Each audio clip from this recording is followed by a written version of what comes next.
Hello, history scholars. Today we're going to review the causes of the Civil War, rather, about the Revolutionary War.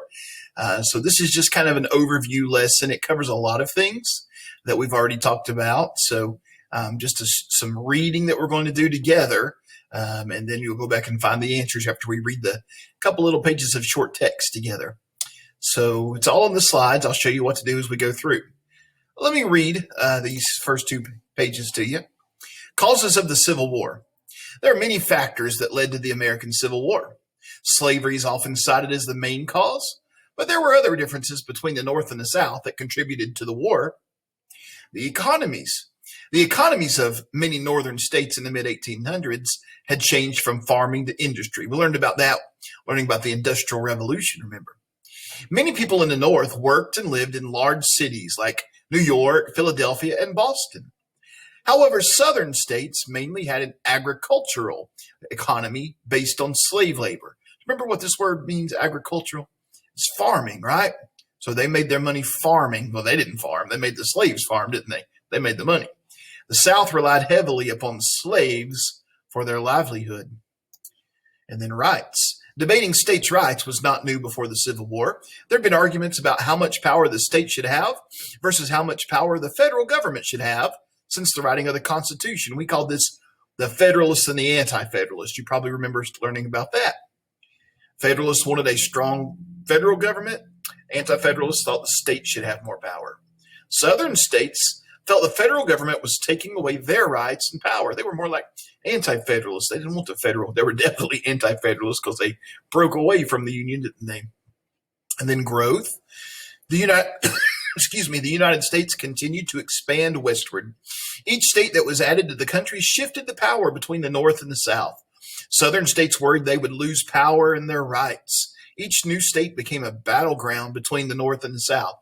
So remember, in Congress, they tried to keep an equal number of slave states and free states, because when they would vote on things, if there were more free states than slave states, the slave states would worry, then they would vote for more free state stuff. And then if there were more slave states than free states, then the free states would worry that slave states would vote for more slave state stuff. What is that stuff? Well, slavery is the main thing, right? If these new states were added to the United States and there were more slave states, then they would keep saying, yeah, let's make another slave state. Let's make another slave state. Or vice versa. Let's make another free state. So they tried to keep that power balance equal. Of course, slavery was a big issue. Slavery was at the root of many of the South's issues since they depended heavily on it for their farms. Many Northerners, known as abolitionists, believed slavery was wrong. We read about a lot of abolitionists, didn't we? They thought slavery should be illegal all over the United States. John Brown, Frederick Douglass, Harriet Tubman, and Harriet Beecher Stowe. Remember, she wrote that novel called Uncle Tom's Cabin. Harriet Beecher Stowe did. They were abolitionists who began to persuade others of the evil of slavery. Southerners were concerned their way of life would end.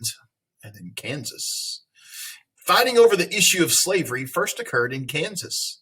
The government passed the Kansas-Nebraska Act of 1854. It allowed residents of Kansas to vote whether the state would be a slave or free state. People all over supported both sides. Many people were killed in fights, giving the state the nickname Bleeding Kansas. In 1861, Kansas was admitted to the Union as a free state. Here's old Abraham Lincoln. Abraham Lincoln was elected president of the United States in 1860. This was the last straw for the South. Lincoln was a member of the new anti-slavery Republican Party. He got elected despite not being even on the ballot in 10 of the southern states. They believed Lincoln was against slavery in the South. And in secession, several southern states decided they no longer wanted to be part of the United States when Lincoln was elected. They believed they had every right to leave. South Carolina was the first to secede.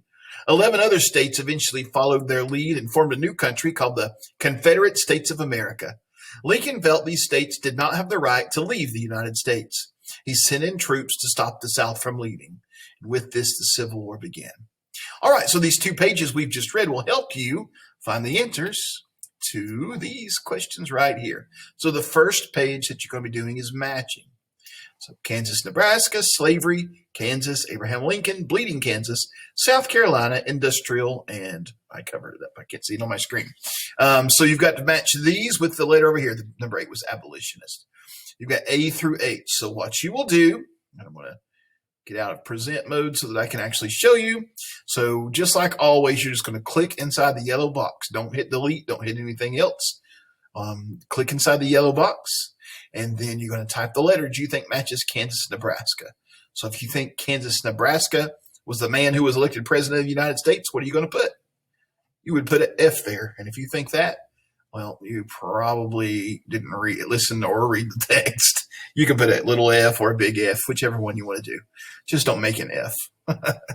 Okay, so make sure you put all these letters over here. Click and just type the letter. Simple, simple. Match them up. This is a grade. The last slide are some multiple choice questions. And so instead of making you click on A, B, C, or D, I'll let you slide your little circle here. So the first one says, in which format did the author mostly use to write this article? So that's not really about the Civil War. It's about the writing, isn't it? So if you think it's C, you're just going to drag your little circle over here and put it over C. Okay, I can easily see that is over the C. Please don't do this. I don't know which one you chose, and I'm going to count it wrong if you do that. So make sure it's on top of a letter, not 2 letters. If you put it on top of 2 letters, I'm going to count it wrong. So don't do that, please, okay? All right, so answer these questions. Now, the one down here at the bottom, just so you don't get confused, instead of putting A, B, C, or D on the blank, I'm just going to let you slide it. So Frederick Douglass, if you think Frederick Douglass was a soldier, you just slide it over here on A, okay? And I just put that there. The rest of them are just at the end of the question. Just slide them and put them on the right answer. All right, go back and reread this text to help find the answers. We'll talk to you tomorrow.